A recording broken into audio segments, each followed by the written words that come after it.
Manchester United. Arsenal are the new champions.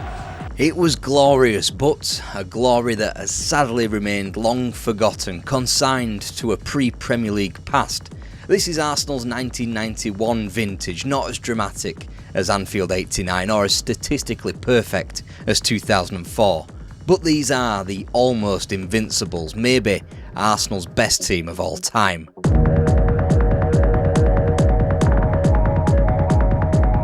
It had taken just 3 years for the George Graham revolution for Arsenal to be transformed from pathetic also-rans to the triumphant and undisputed champions of England.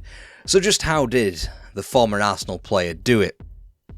He started from the very top, cutting the club down to size with potentially controversial sales of key international players in Kenny Sansom, Charlie Nicholas and Graham Rix. This version of Arsenal would be different, it would be younger. Called a stroller during a previous life as a player at Highbury, George Graham was thundering through the transition upon his return to North London. Tony Adams was plucked from the reserves and made captain, with a midfield full of hungry talent, Paul Merson, Michael Thomas and David Rocastle, who would govern the entire team. Whilst those four graduated through the fabled Arsenal Academy, Graham wasn't shy about dipping into the transfer market in acquiring bargain purchases, scouring Britain for players who had a lot to prove. 3 of his earliest purchases at the club provided a solidity at the back, from fullback Nigel Winterburn and Lee Dixon, as well as Steve Bold in from Stoke City to partner Tony Adams at the heart of defence. Up the other end of the pitch, Alan Smith was signed from Leicester City to bang in the goals. Graham would be hoping he'd get the goals by the bucket load in North London like a certain other previous Leicester marksman. Of course, I mean Gary Lineker, who's Tottenham Hotspur bound. Before that homecoming could take place, George Graham's plan was working wonders, and ironically enough, it all started with the third leg of a League Cup semi-final against Spurs. Goff trying to close him down, he's got it! It's 1-1! Comes for Allinson, driven first time, it might go anywhere, Rocastle! Arsenal are through to Wembley! Anderson, Adams, Nicholas, off the post, Anderson, yes, it's got in! He's away from Gillespie, Nicholas and Rocastle in the area, Nicholas! Yes! Arsenal are the first winners of the Littlewoods Cup. A good ball by Dixon, finding Smith. But Thomas charging through the midfield. Thomas, it's up for grabs now. Thomas, right at the end. Arsenal, the champions. Arsenal were the biggest team in the land once again. A League Cup won combined by the most important trophy of the lot, the Championship. Good enough achievements in of themselves, especially in such a short space of time, but taken to another level when those successes were won against a dominant team of its day and any day in English football. They say there's only one direction to go from the top of the mountain. Arsenal's very next competitive game of note after Anfield 89 was a trip to Old Trafford, where they shipped 4 goals to a Manchester United team who was supposed to be the worst Manchester United team ever. Before Christmas, the Gunners went to each of White Hart Lane, Goodison Park and Anfield, i.e. their fellow Big Five brethren, and they lost each and every game. They got eliminated at the last 16 of the League Cup, less glamorously away to Oldham Athletic, before QPR sunk the Arsenal in the FA Cup and the season was officially over by January. The Gunners needed a shot in the arm. They went unrepresented in the English team going to Italy for the 1990 World Cup, as each of Tony Adams, Alan Smith and David Rocastle missed the cut when Bobby Robson named his final England squad as manager. For Adams, certainly it spurred him on for more. Being omitted from the squad that summer probably did me and perhaps even Alan and David a power of good in Arsenal terms. I was fresh and full of determination to prove people wrong. Even a player Arsenal would go on to sign that summer who did make the squad would be replaced midway through the tournament following injury. That man was David Seaman, the proposed new number 1 goalkeeper whose prospective signing had Arsenal fans pretty angry anyway. John Lukic was supposed to be one of the finest keepers in the land and had proven that enough during his 7 years at Highbury. George Graham's opinion of that hadn't changed a jot over the summer of 1990. Of the transitioning goal, the manager said, "I still think John Lukic is one of the top 5 keepers in the country, I just think David Seaman's the best." Sowman would be joined by Anders Limpar, acquired from Cremonense for £1 million, a sizable chunk of transfer budget back in 1990. Nicknamed the Super Swede long before Freddie Ljungberg had graced the British shores and donned the red and white, he would be a fan favourite, a cult hero of sorts at Highbury, long before David Sowman caught a slice of love in North London. In the summer of 1990, there was scarcely a much-loved figure in the North Bank than Tony Adams, but as his teammates prepared for a post-season tour, the Arsenal captain and centre-half was being booked in at the local police station. He had been caught drink driving, and whilst he was allowed to leave custody, he was due to have his day in court midway through the upcoming season. Just about when Arsenal supporters' mood couldn't have plummeted so far from such a high merely 12 months previously.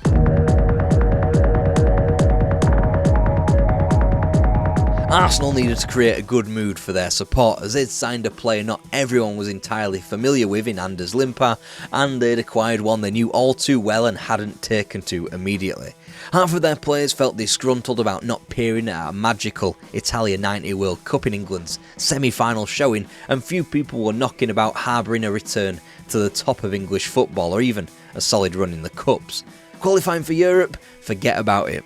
You needed to finish second just to get into the UEFA Cup these days, after English clubs tiptoed back onto the continent after the Heysel ban had been lifted, only to discover that their coefficient was on the floor. After building a strong pre-season bond in Scandinavia, Arsenal were ready to hit the ground running when the First Division swung back around on August the 25th. These things don't particularly matter to many people outside of those who clutch onto good omens and good luck, but the first port of call was to Plough Lane, a ground in which Arsenal opened up their previous title-winning campaign 2 years prior. Back then it was Alan Smith running in a hat-trick and Paul Merson getting on the score sheet in a demolition of their fellow Londoners. In 1990 those same two names found the net in another thrashing away from home. It was imperative that Arsenal got off to a good start because they'd be faced with a mean look in September and the visits of both Spurs and Chelsea, as well as a trip to Goodison Park. So when Luton Town were disposed of 2-1 in Highbury's first outing of the campaign, it was a welcome maximum points that the Gunners held. Those returns would be frittered away as the first North London derby of the season ended in goalless stalemate, whilst Perry Groves notched Arsenal's only goal in a similarly tied trip to Goodison. Only for the blistering form to return in a savage 21-minute 4-goal haul at home to Chelsea, where Anders Limpar netted for the first time and Lee Dixon scored the first of 5 penalties that season. Alright, Chelsea weren't the force they would become when they accepted some Russian money in the new millennium, so infinitely more to shout about was gleaned from a 2-0 winning trip to the City Ground, where Nottingham Forest were cut down to size. Against the side that had won the previous 2 League Cups, Anders Limpar broke the deadlock again. The Swedes' run of magical form continued, netting 2 against the newly promoted Leeds United, albeit in a draw before Paul Davies' quick-fire double shot down the Canaries a week later. Limpar would bag himself the only goal of the trip to Old Trafford on the other side of the international break, which might have been newsworthy had the occasion up north in Manchester not turned dramatically south. The most recent FA Cup winners versus a recent English champion, the match should have been famous for the on-field talents that both sides could boast. Instead, it became infamous for a 20-man brawl.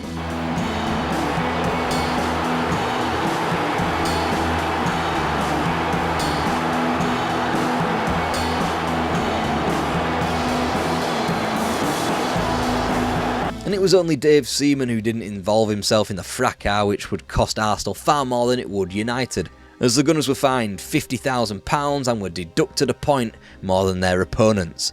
An injustice coursed through Arsenal veins and inferred their next bit of form. Lee Dixon was at it again from the spot again, this time at home to Sunderland before a late Limpar double sunk Coventry. A useful point was found at the home of the most recent losing cup finalists, Crystal Palace, before Southampton was smashed for 4 at Highbury. Only when Arsenal visited QPR did they concede in the league for the first time in 2 months, perhaps a charitable act by David Sowman for leaving Rangers in the lurch that summer.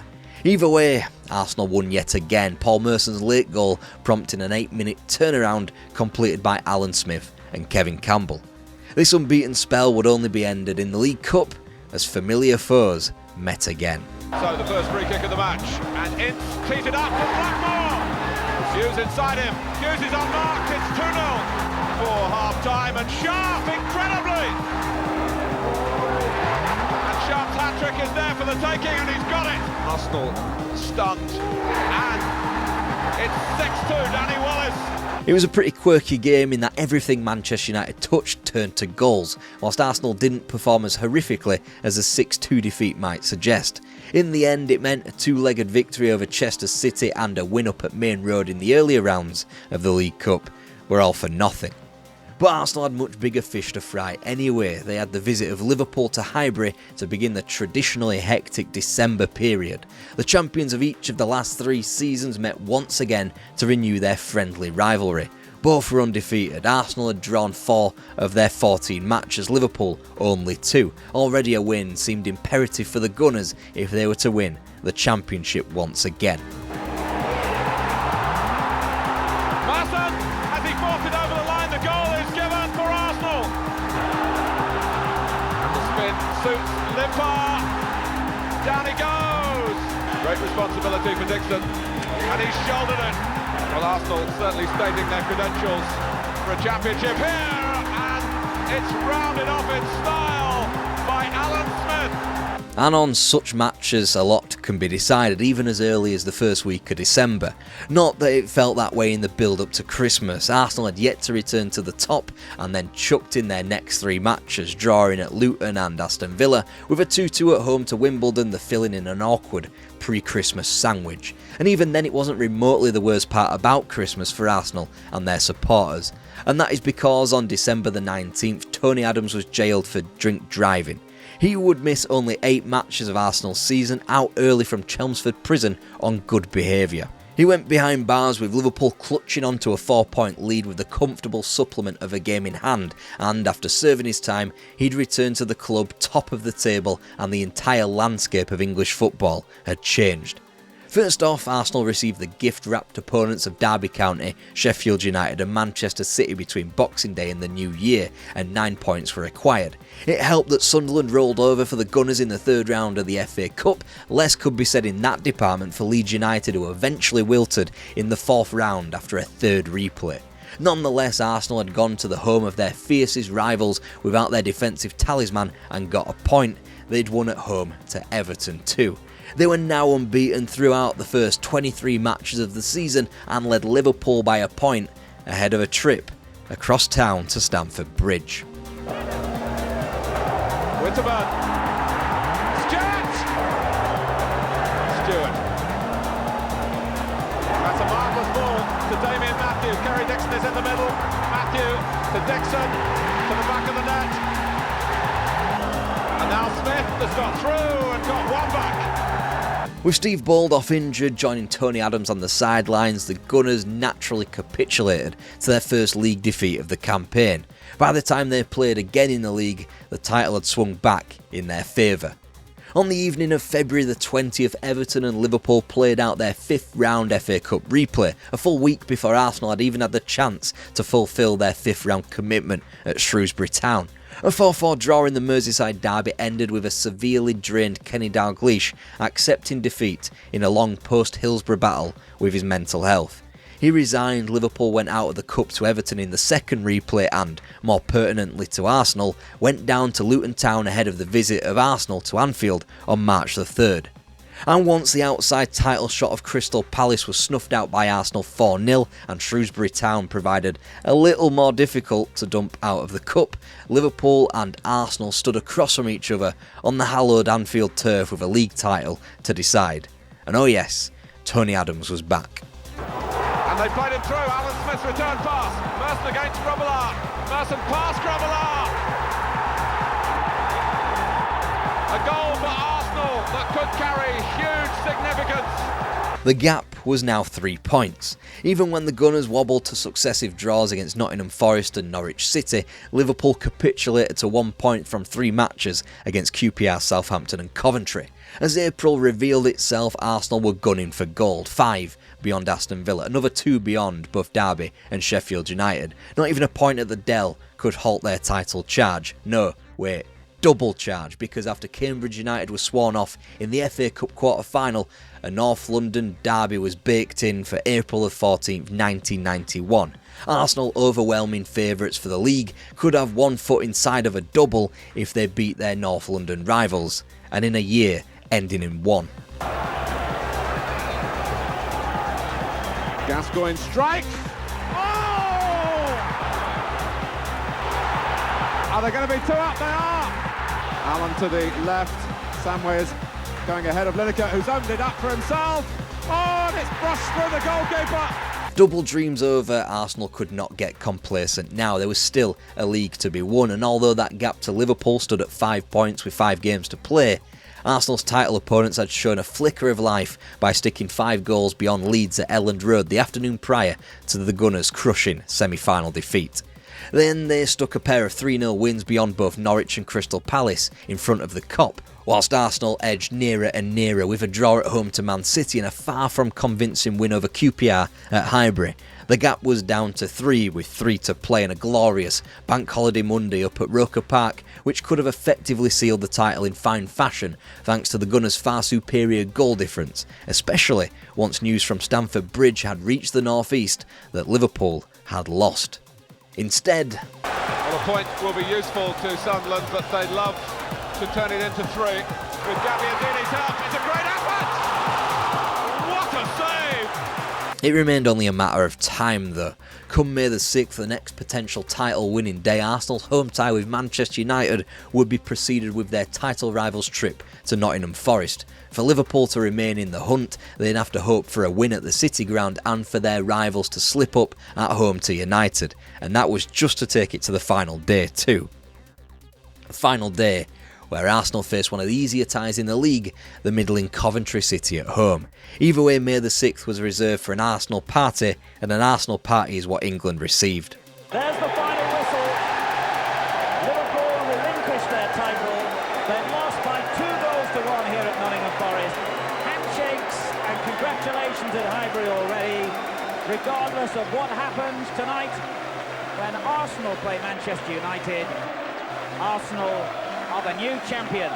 No, there was no high drama to rival Anfield 89, no championship won definitively at the home of a great rival, but a success no less diminished. Arsenal had won the league almost unbeaten, and nobody had done that since the 19th century, and no squad had won such a marathon of a championship season so convincingly.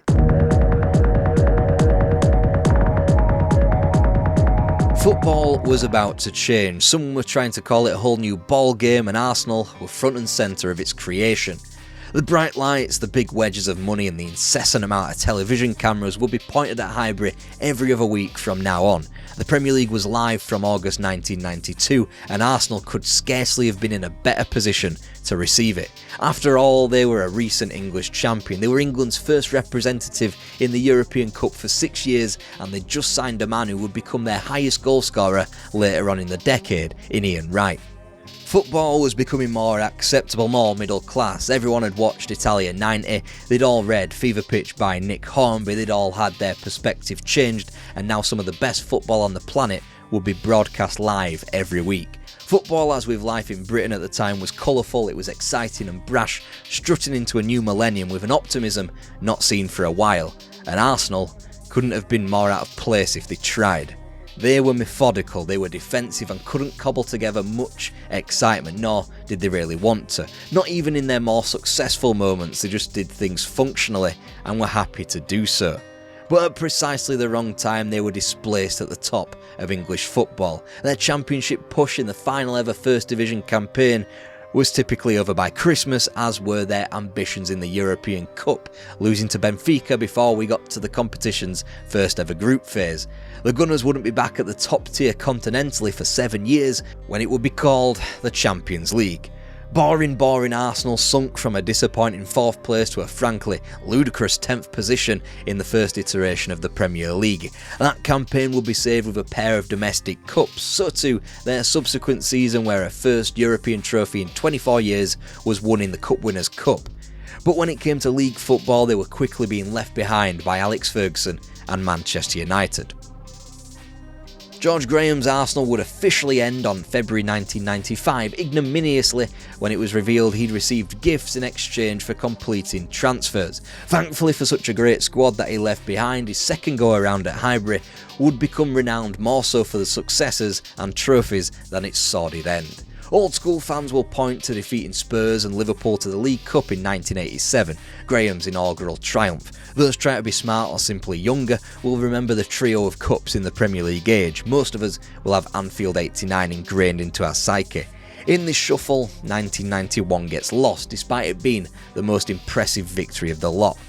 Liverpool and Everton might have won more points during the 80s, Liverpool's vintage of 79 might have conceded 2 fewer goals, and nobody had lost so few matches in such a long season. Yeah, Preston North End will forever be called the original Invincibles for their undefeated season in 1888-89, the first ever organised league competition in England, but they played 22 matches. This Arsenal didn't lose until match 24, and what's more, in the second game of Preston's season after that Invincible season, they lost effectively on match 24 themselves. The 18 goals Arsenal 91 shipped in the league would only be touched by Arsenal of the 1998-99 season and Jose Mourinho's first campaign in England, two teams far more revered on these shores. Arsenal 91 would score one more goal than the eventual Invincibles of 2004. And something far greater than each of those wee statistics is the fact that Arsenal helped end a footballing dynasty. Alex Ferguson is often credited with knocking Liverpool from their perch because his 13 league titles put his Manchester United team on top as English football's greatest league champions. Less is said about how George Graham's Arsenal helped soften Liverpool up long before Ferguson could even think about bringing a trophy to Old Trafford. This stronger version of Arsenal eased Liverpool out from the top of the English game, a Liverpool that for so many reasons both on and off the pitch were becoming a spent force. Had it not been for Arsenal's 2 titles in 89 and 91, Liverpool might have had some more breathing room to go again just in time for the Premier League to be formed.